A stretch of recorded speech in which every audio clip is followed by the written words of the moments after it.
can I retire when I'm 60? Am I going to be able to live the same standard of living? What do I have to do? If you go and ask that question at 60, it's pretty, you don't have as much time left, or you might have to work a lot longer than you want to. I'm Amanda Silver. And I'm Alex Howard. And this is Dirty Laundry. What's up? What's going on? What's up? Happy New Year. Happy New Year. 2024. We did it. 2023 was something. Do you know what's the most terrifying thing about 2024? What? Is 2019 was 5 years ago. Why is 2019 your marker? Because that was pre-COVID. Oh. It was like the last year before COVID where I feel like we lost these 3 years to a black hole. And I feel like it went from 2019 to 2023 to 2024. We woke up in 2023. Yeah. I feel like I did a COVID long snooze and now it's been 5 years. Like, that's mind blowing. I don't know. It's blowing my mind. My mind is blown. Your mind is Where blown. is your mind? My mind is also blown. Hey. But not because of that. Why is your mind blown? I don't know. I just feel like 2023 was like a lot. Yeah. There was just a lot going on in the world. There was a lot going on just in general. I just think it was a lot.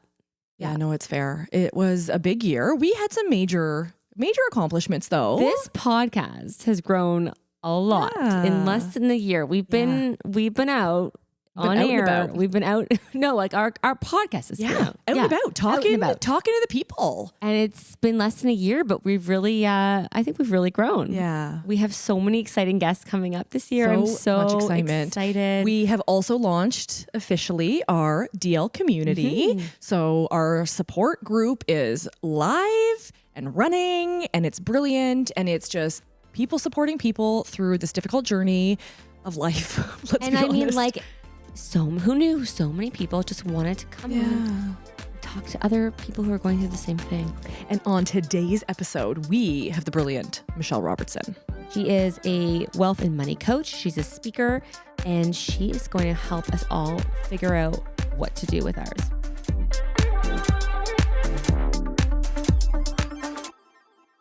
Well, so let's dive right in. Why don't you just do a quick intro of who you are and kind of what you do?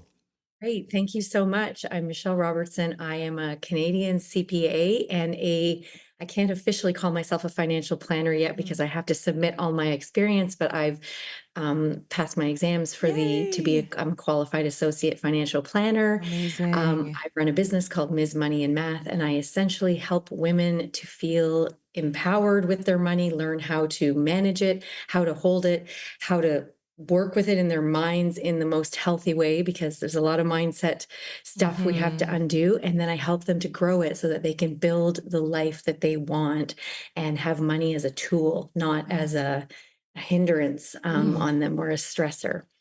So 3 years in business, Ms. Money and Math. Awesome. Well, congratulations. That's incredible. And I mean, this is so perfect because a lot of our listeners are coming out of marriages and, having sort of this first time often, facing finances, often, in partnerships, one person kind of defers as the money manager, and the other one doesn't. They have other roles in the relationship. And so we are seeing a lot of folks coming out of marriages, particularly women who are sort of faced with their finances for the first time. So in your professional experience, what is that kind of first step? Like, what should folks be doing if they're looking and facing their money for the first time?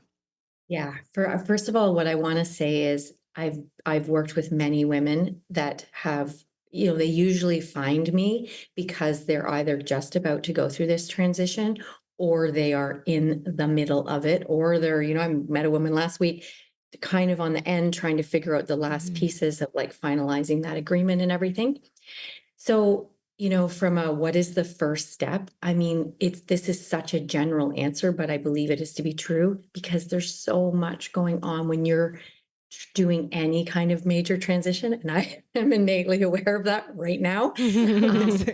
Get some support. And I don't necessarily mean that you necessarily have to pay for it, but you're going to be juggling so many things. And if you have never worked with the money or managed it, it's like driving blind, and that can be so very overwhelming. And I really believe that you need to get some support, and potentially that's professional support.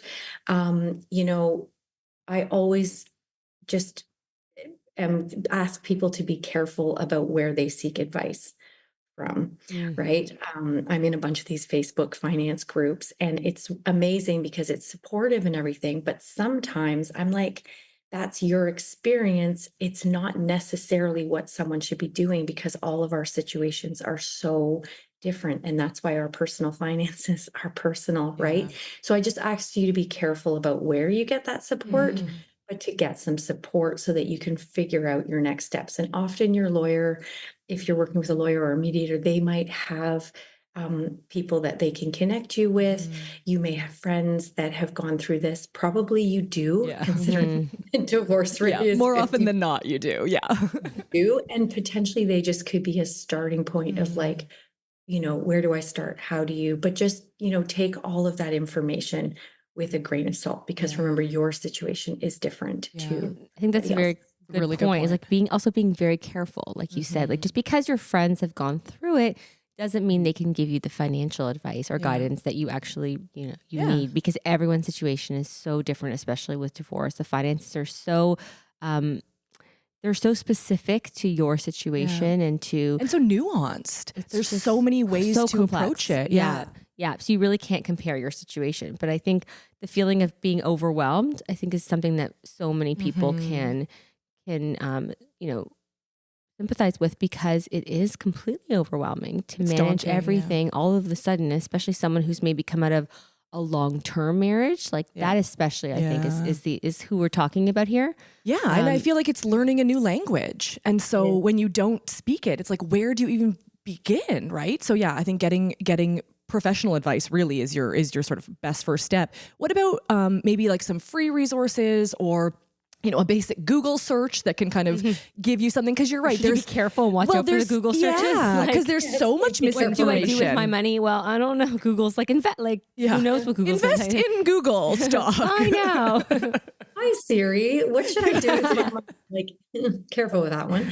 Yeah, I would say if you are in Canada, and this is more just, I'm going to answer more broadly in terms of how do I start learning about my finances? So this might not be, if you are at the start of a separation or something, this might not be your first point of contact, right? But if you're like, I've got to get my money together, like, how do I start learning about this? How do I start to feel empowered? I love Money Sense. They do great blogs. You can follow them on Instagram. They'll send you an email every single week. They talk about a lot of different personal finance topics. They've got some great writers, so you can learn a lot there. I mentioned this a moment ago, and I do with a grain of salt, but there is some great, and I'm sure no matter where you are in the world, but I know of some great Canadian ones, just women in finances, personal finance, or these money groups where everyone's in there trying to support. And of course, the accountants and the financial advisors and the financial planners, they're all there too, because they're thinking they're going to get clients and obviously help provide value. But it is a great place because people can sort of share their experience. Now, sometimes I see questions and I think, you cannot solicit that kind of information. You're like, nobody knows anything about you to be able to give that advice, but you can certainly start reading the questions and the dialogue that goes on in these groups, and there will be a lot of learning that you can pick up, and depending on what you want to talk about. So that would be another one. I would say Instagram, again, just be choosy, like find finfluencers or whatever they're called. I wouldn't even consider myself that because I'm a coach. I don't do Never this. heard that term, a finfluencer. Yeah, it's a bit of a term, right? And some people could consider me that, but quite honestly, I don't make money advertising because I have followers. I'm like, my goal is I'm here to help. I'm a coach, I'm an advisor, I'm a financial planner. I'm there to help you like level up your knowledge as well as your finances. But there is some great free information there if you find the right ones. Just be careful. Again, like understand like what qualifications do these people have, and make sure, just understand like where are they coming from and can they give you the right advice, right? Or not advice, but the right information. So, but like there is a ton you can learn if you fill your social feed with the right kinds of people, right? So I would say that would be another one. Books and podcasts. I couldn't list them off the top of my head now, but I mean, I've done posts before on great books. Yeah, those are the main ones before, if you're just looking for resources that you don't have to pay for, right? Yeah. That would be where I would start. Yeah, I mean, it's, I think, always beneficial to at least do some initial reading, to even just get the jargon, to know what questions to then ask, your hired professional. So at least just to have a smidgen of understanding, the sort of baseline even, because, we're not really taught any kind of financial education literacy in schools. And then you sort of enter the world, and where do you even begin? Like, it's really overwhelming. And so even I find too that if you haven't been handling your money in your relationship, you're maybe now 40, 50, 60, and you're coming out and it's embarrassing. Really, right? There is this stigma around not knowing how to handle your money. What, you just trusted somebody else to handle it? You don't even know what you're invested in. You don't even know what your mortgage payment is. Like, we get those questions all the time. I have clients right now trying to get CPP valuations, and it is a nightmare and a maze. And it's so daunting. They don't know stuff. And half the time we don't even know. We're kind of figuring it out as we go, because as you mentioned, each case is so specific and personalized. And so, yeah, I find just to have sort of a basic understanding to even know what questions to bring forth. I think it's important to mention, as someone who's now worked with, hundreds of people over the last 3 years in groups and one-on-one, everyone is in the same boat. Like, I'm going to tell you 90%, 95%, this is not, scientific research. This is my experience, are just trying to figure it out. Because, as you said, Alex, we didn't learn. We were just told, get a good job, get a good job, get a good job with a good salary.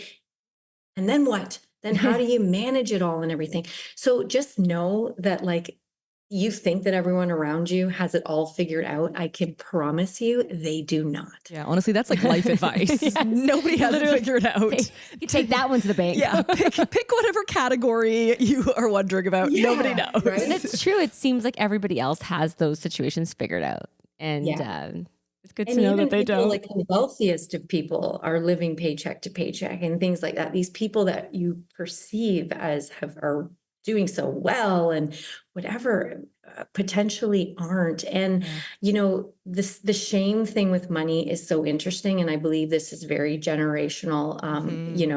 How we were brought up, and we didn't talk about money, and our parents didn't talk about money. It was very taboo. Something that I think is starting to shift, but it's going to take a while. But it's so interesting how much shame we carry about money, when I like to use this analogy, like, if you've never taken a tap dancing lesson and I asked you if you can tap dance, you wouldn't feel embarrassed that you don't know how to tap dance. But with our money, because we all literally hold it every day, we make decisions just about every day about money, unless you don't get out of bed. So, but so that's, I think, why we're just assumed to know what we're doing. Yeah. Right. Yeah.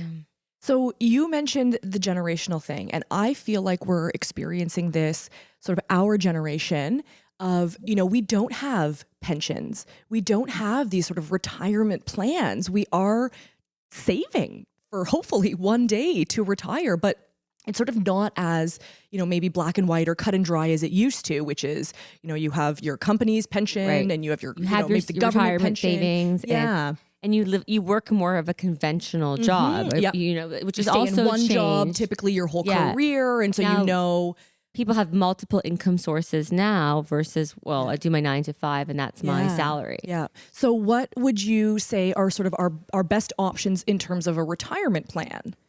I know it's a really big question.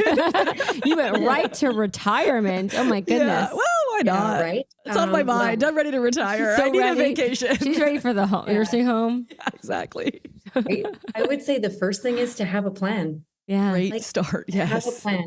And I don't think you actually need a plan when you're 28. All you need to be doing when you're 28 years old is be paying yourself first, and using your most tax attractive accounts. Obviously in Canada, that's your RRSP and your TFSA, which is such an underutilized vehicle still in Canada because it's not very old. relatively. It was born in the 90s, but it's to have a plan. And I think by the time you get to your late 30s, early 40s, this is the time when people start to consider doing retirement planning with a professional, because then you can be like, all right, well, here's all my assets, liability, debts, Hmm. whatever. Here's what we're contributing each month or what I'm doing. Here's what I've got. Like, what can I retire when I'm 60? What am I going to be able to live the same standard of living? What do I have to do? If you go and ask that question at 60, it's you don't have as much time left, or you might have to work a lot longer than you want to. Whereas if you're asking that question early, but not too early, because a lot of things will change in your 20s, in your 30s, but by late 30s, early 40s, things start to stabilize out a bit. And yes, salaries will continue to grow and that kind of thing.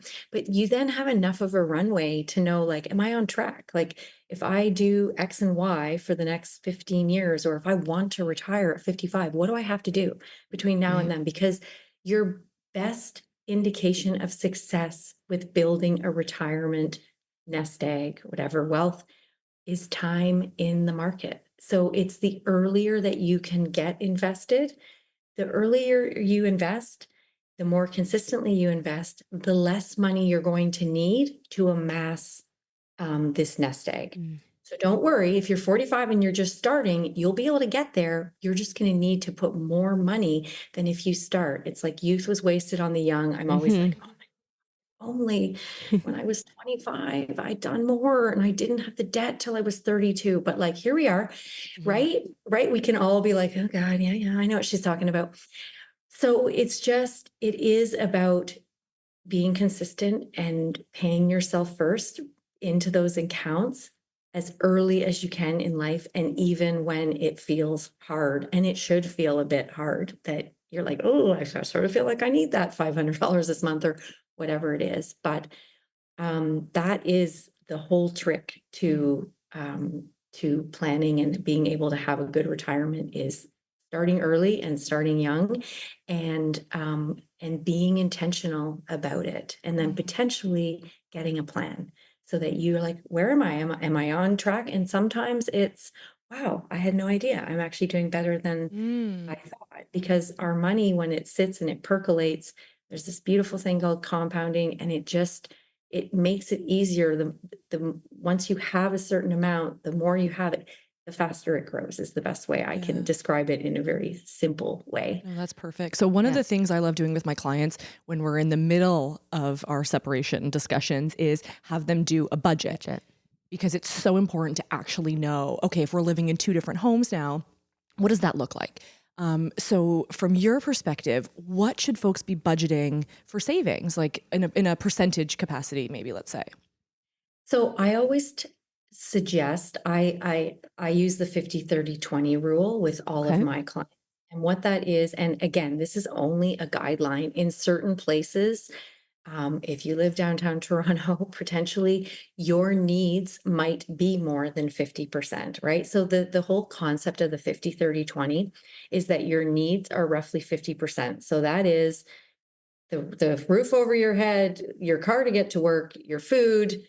We don't really pay for healthcare, but if you have extra Hmm. things, like your basic needs, right? 30% is your wants. I always usually say this one last, but 30% is your wants, and 20% is what I call your future you.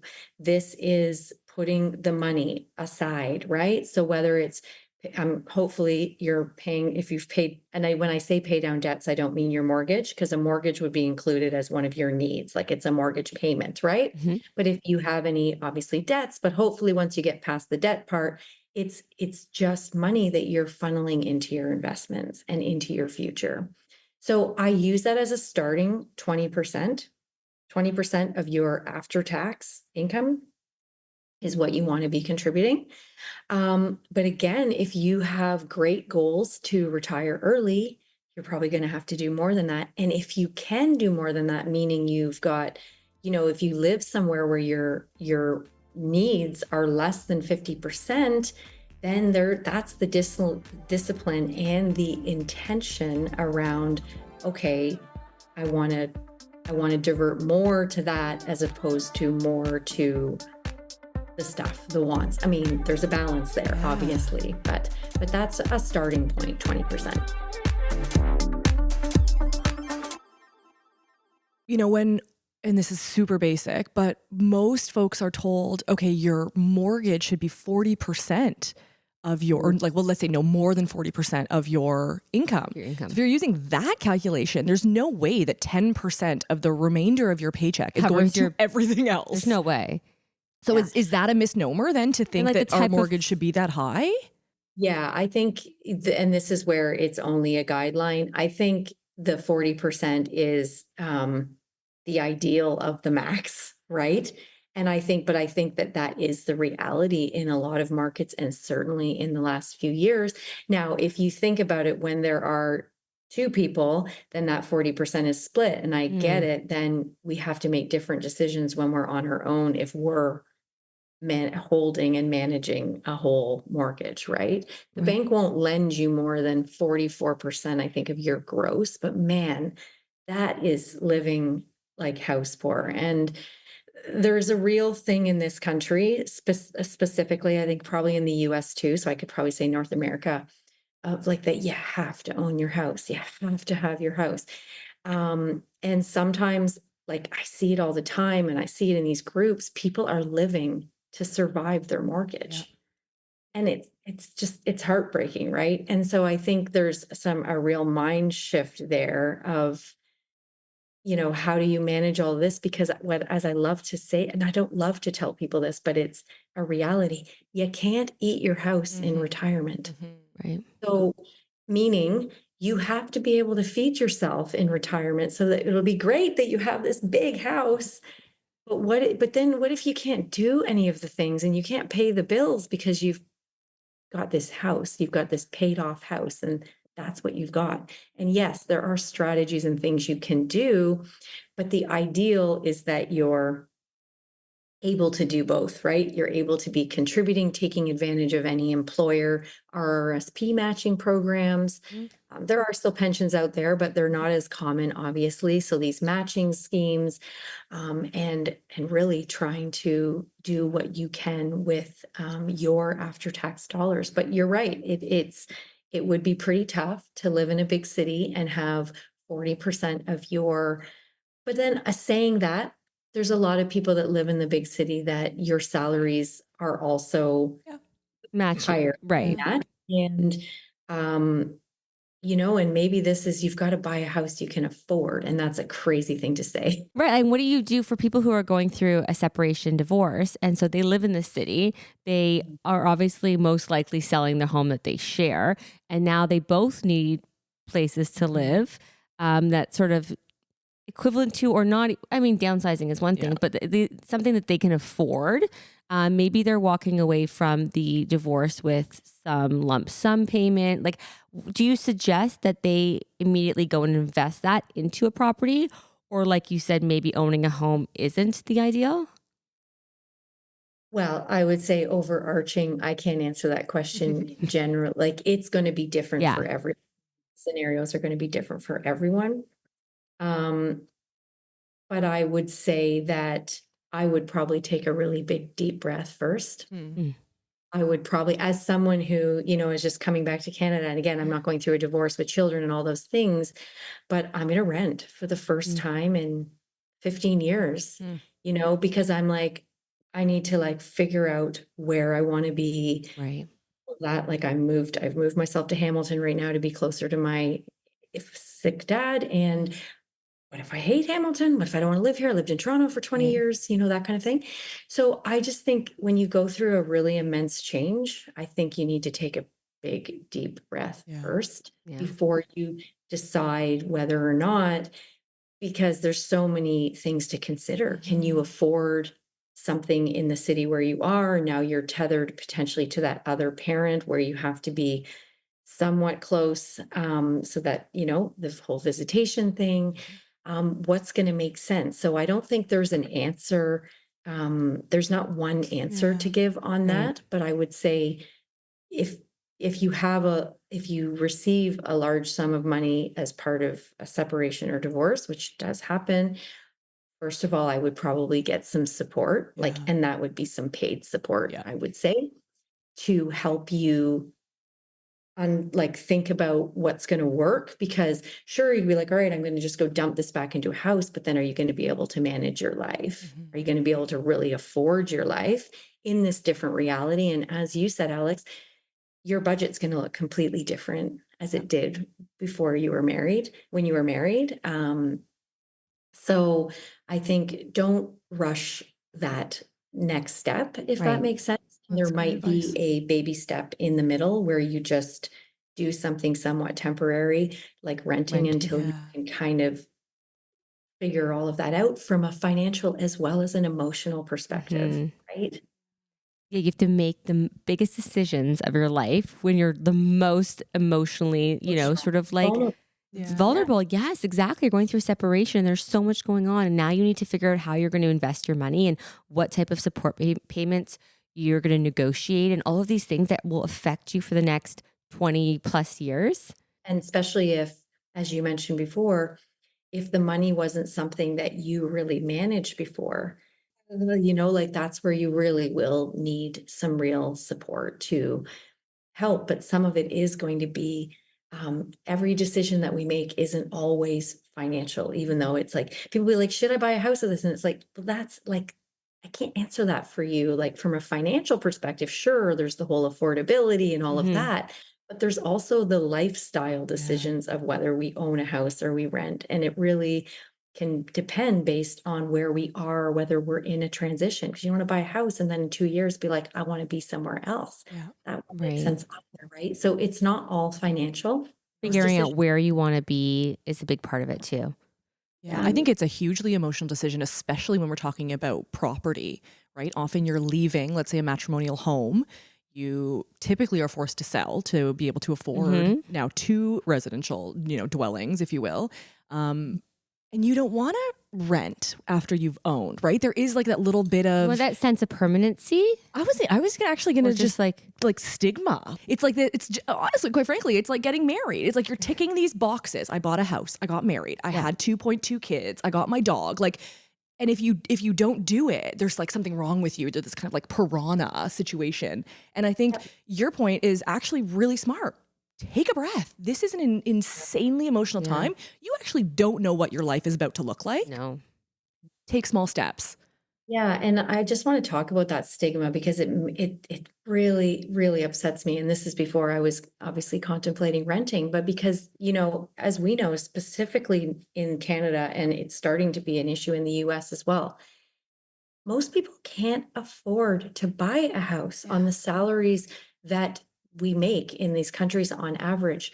The housing prices are just so out of whack. And unless your parents are funneling, their money, this great wealth transfer, which is happening, like it's not a reality for people. And this is where this stigma, like it's just this is an old adage and it's gotta go. And you said it exactly right. That's exactly what people say. You're just renting. Mm.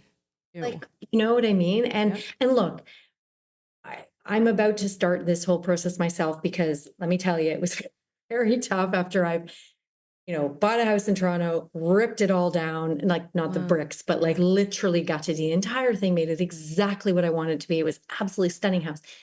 Now I'm going to renting, right? And I'm like, okay, don't really love this kitchen. Like, Yeah. but I'm also like, this is a year. Yeah. Like, Yeah. just calm down and, just find somewhere that's comfortable, that's going to work for you with your dog, and it's in a neighborhood you want to be in, and it's going to like suit your life. And don't worry if you don't love the Yeah. countertops for a while. Like, and I think potentially over time that might not bother me, but it's just this stigma is something. And again, this is, where we have to like, are we making decisions for us? Or are we making decisions for what other people think?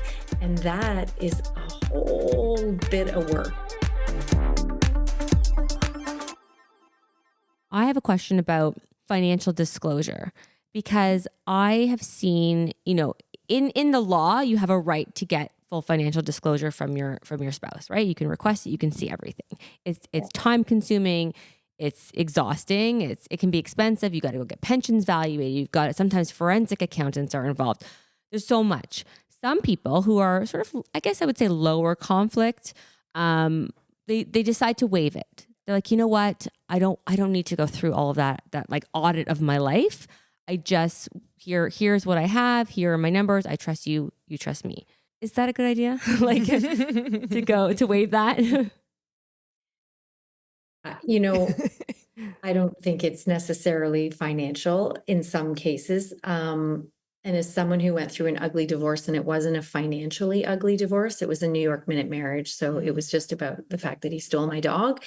But sometimes the Oh. emotional part Yeah. of that, and so this is not financial advice at all, but sometimes um, like the noise and the anger and all of that and wanting to make sure it's all equal, sometimes it's a little bit easier to just trust because emotionally it's easier. Yeah. It's sometimes it's not about maybe that extra $5,000 or do you know what I mean? It's Yeah. just like, I don't want to go through that. And if you are in a situation where you do trust each other, yes, I guess the risk is that one party could be leaving Mm-hmm. money on the table, and it obviously depends on, whether your lives were combined or they weren't Yeah. financially. Yeah. Um, so I really think that's a personal decision. And as I said, sometimes it's like it's not about the money. Sometimes Yeah. it's about preserving your own Your uh, well-being and yeah, yeah. heart and emotions and, how much does this really matter, I guess. You know Yeah. what I mean? Yeah. And so I think it's, yeah, personal. I think that with sort of new investment models, people are being a bit more proactive in terms of like, using a fairly, let's say, user-friendly model like Wealth Simple to, enter into the stock market, which is so daunting for so many of us, myself included. Still worthwhile to have a financial planner, even if you want to be really hands-on? Would you recommend maybe starting with one, learning about it, and then maybe taking over? Is there, mutual funds, safe investments versus, higher risk but better reward? Like, or again, newbies out there, what's kind of our investment strategy from a really basic to maybe a more complex Love perspective? this question. There's a Great. lot of questions in there, but I love it. So many, That's how we ask always. them. So many. It's my favorite. So the first thing I want to say is on this topic is the cost of not having financial literacy. And this is, especially in the investing part. I mean, we can talk all about the money and managing your money as well and not having literacy. But when we talk about the investing part of it, it's hundreds of thousands of dollars, right? Because if you've decided in your life, and this is the most popular thing that people, our generation, our parents were like, here's my financial advisor, or the neighbors, the financial Yep. advisor. Your Go and uncle work. or whatever. Yeah. It's all what we did, right? We all did it when we were like in our 20s. We were like, okay, our little money. We were like, here you go. Um, and the cost of doing that and basically like turning off that part of our life is hundreds of thousands of dollars. And I'll try to explain this really Mhm. quickly about why. So a financial advisor has to get paid, right? Like they don't work for free. And even though you don't cut them a check physically, and this is why people don't understand how much they're paying and the cost of this, but they are getting paid. They are paid out of your investments. And if you had $100,000 and that's all you put in, and that this is just so that we can demonstrate this point, and you had it sit there for 30 years, at the end of 30 years, you would have roughly about $400,000. Okay. So your money would be like 4 times what it used to be with a financial advisor. And with a financial advisor, you'd be paying about 2.5% fees because you've got to pay them, you've got to pay the mutual fund company, all of that. If you were to take your finances into your own hands, or there's lots of different like models. You don't have to pick the stocks yourself, but there are a lot, like we are in the best time of our lives. This is the best time to be your own investor. Um, you could put it into the Wealth Simple robo advisor, right? So they're still managing a portfolio for you. They're just using software, and you don't have this guy, Bob, that you call, who quite honestly, if you don't have very much money. He doesn't spend very much time with you because you don't make him very much money. And so if you were to put your money into the robo-advisor and pay about 0.5% of fees and compared to 2.5%, that $100,000 over 30 years would be almost $700,000. Wow. Just So that this 2% is differential. right. It still gives me goosebumps, and I know all of this. So that is the cost of not knowing anything about investing. That's It, assuming that they're investing in the same thing. Like that's the yes, common yeah, denominator is that they're making the same Yeah. investment. Yeah. Like it's a direct it is comparison. right. Yeah. it seems the same market performance over the long term. But Wow. because 2.5% comes off the top of the investments with the financial advisor, and over here 0.5% comes off. That is 2.5% of your whole portfolio. Maybe a couple grand on the 100,000. It's a couple grand a Yeah. year, but as that continues Really to adds grow, that is now not compounding. So Yeah. it is huge Right. over Significant. time, and it might not sound like a lot initially. Like, oh, I paid $2,500 probably, and most people don't even know what Yeah. they pay. Yeah. $2,500, but it's not the $2,500 today. When that investment is $300,000, now you're paying $6,000, and it's all of those amounts every year Right. that don't get invested that are the difference of that Yeah. $300,000 that now So you it's don't have. worthwhile to learn a little bit about Yeah. it. Even if you Maybe have to take pay a professional up Yes. front to Yes. educate And you. so- take a course or something so that Yeah. you can invest your money almost yourself, maybe with the Independently. help of a little bit of AI or Robo, whatever. yeah. Yeah. But Come work with me for 90 days and I Yeah. will show you it all.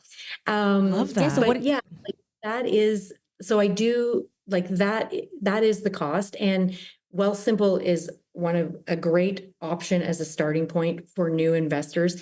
And again, they have a couple different ways. You can buy your own stuff, which is pretty overwhelming unless you've taken some kind of a course and can understand Yeah. how to pick. Because when people do that, and I've seen many women's portfolios where they were like, well, I tried, and I say women just because I mostly work with women, so I kind of bought these things over here and these things over here, and it's like the best money market or the best money managers in the world, 95% of them cannot beat the market consistently. Right? Like maybe Warren Buffett, that's about it. Right. So, why do you think you're going to be able to do it? Yeah. Right. And so you don't have to build your own portfolio. You could use the robo advisor, which is still much cheaper than using a human financial advisor, even though they have financial advisors, by the way, on the phone. And then what I always suggest to people is you work with a financial planner, but you don't have to work with them every year that are going to take a portion of your portfolio.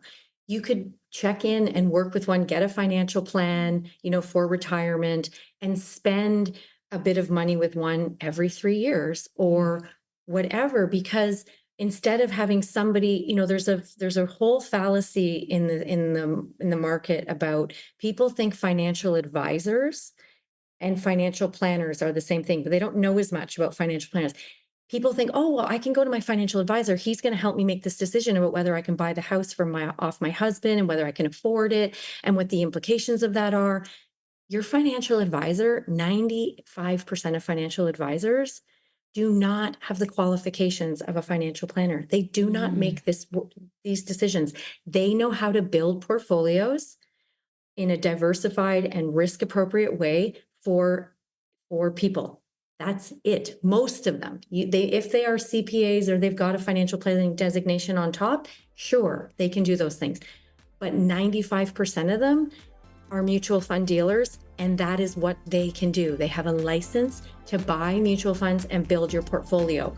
Full stop. Wow. They do not have tax planning. They do not have estate planning. They have the investment planning part, financial management. So people think they can go and get all this information from these people, and that's not what they do. And so Yeah. as a coach, that's kind of the information that you're providing for your client. So you mentioned courses, you mentioned coaching. So what does your practice look like?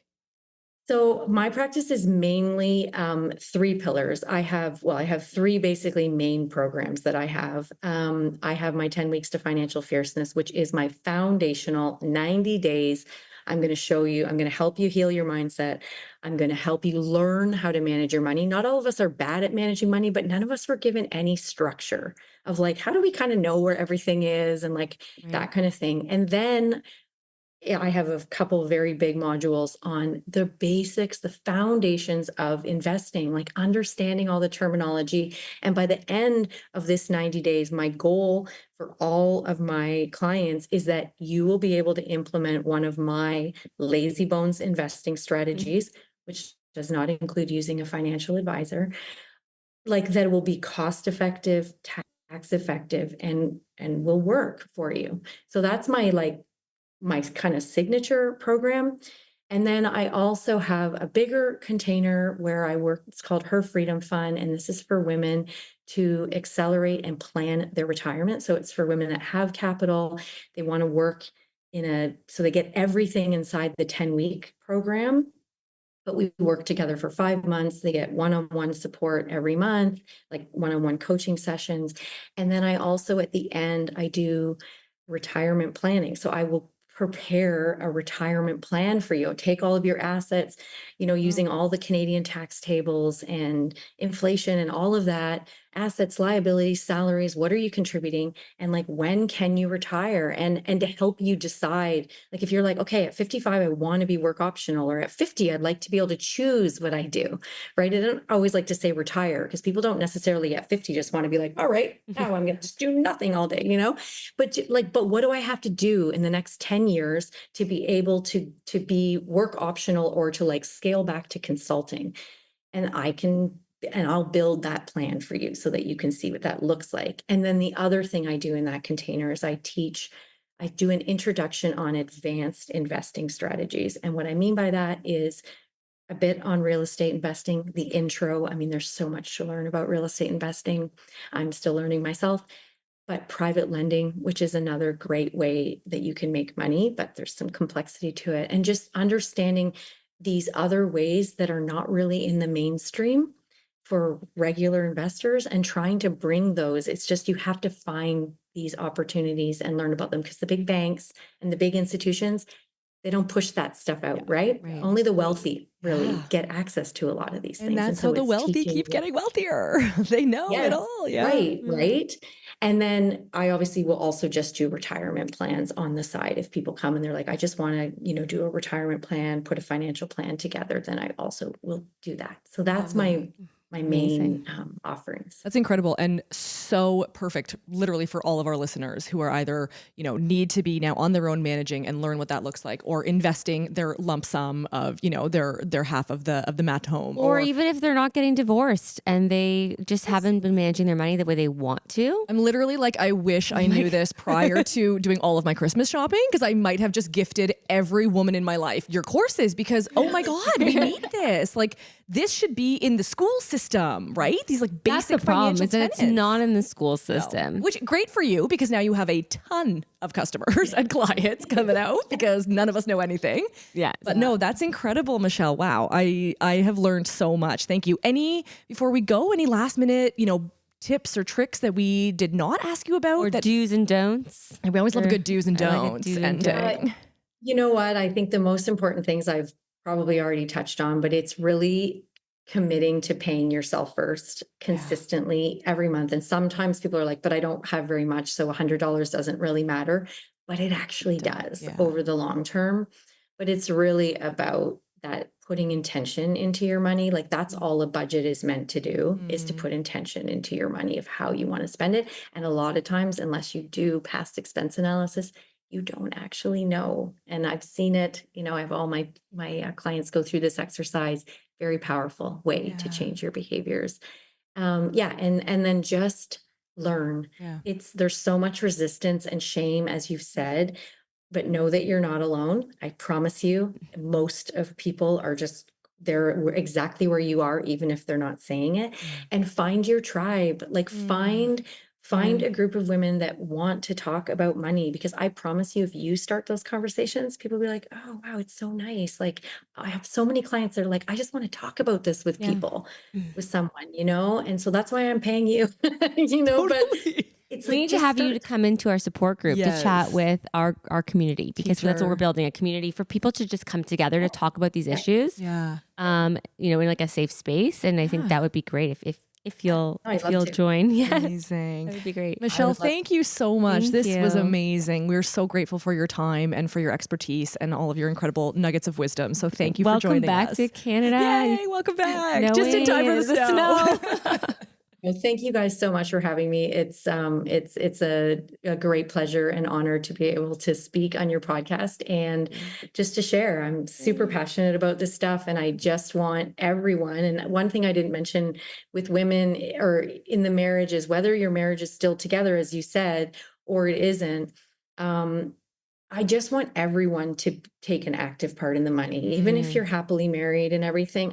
It's important. And I don't just say women, but everyone needs to be involved in the money, because it's too important, right? And the last thing you want is to be going through a divorce or a transition or losing your spouse to death or divorce. And 80% of women will, right? 80% of women will lose their spouse to death or divorce. Then dealing with it afterwards, right? So just be proactive. If you have any goals for 2024, that's my wish. Love that. Thank you. Thank you so much. Take care. Yeah. Okay, guys. Thank you so much. Wow, she knows a lot about money. She is actually so brilliant. And I loved her very sort of I don't want to say simplistic, because that Direct. yes. I like Straightforward. professionals who are direct with their Yeah. advice. Yeah. This is what you should do. This is what you shouldn't do. Yeah. I mean, obviously with the caveat that everyone's financial circumstance is different, but Sure. I have to say, I do not save 20% of my income. And I'm now kind of freaking out. Is that really what we need to be doing? I'm in my 40s now. I am really got to get my shit together. But I think in this city, the way that just How? living expenses, things are so high. How are people saving 20% Well, of their income? and here's what I want to say is, we often talk about living within your means.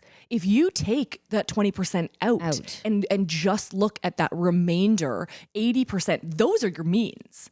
How do you live within that? It's almost like you need this forced savings where, and this is what, often pensions or for example, CPP, it's right? forced savings. It takes it off right away. Yeah. It does do it for But you. if you're self-employed, well, and we're totally fucked. then and most people now are Totally. in some capacity, right? Yeah. They have different income streams. Yeah. If you're self-employed, then you have to have the restraint to be able to say, I'm going to take that money and I'm going to invest it, even if you might think that you need it that month. Right. And we're just coming off of the holidays. I definitely blew my budget just with that alone. And every year I'm don't do it. But then it's but I got to get a gift for the crossing guard. And I got to, all of a sudden it's shit. There goes my 20%. Yeah. Okay. And yes, we can say, fine, that's, December, or that's I think I don't think it's maybe not every month maybe it's not an annual approach. Maybe it's not realistic to say every month put aside 20%, because there's going to be months like December where you need to dip in a little bit more. Yeah. Right. But maybe it's a random month like in July or Right. June where or you're on vacation and now you're holidaying. in Europe, but now you need you might need to, that 20% isn't 20% don't anymore. you feel now with, I don't want to be on this poo-pooing social media, but this sort of instant gratification wheel Add to cart. we're on, right?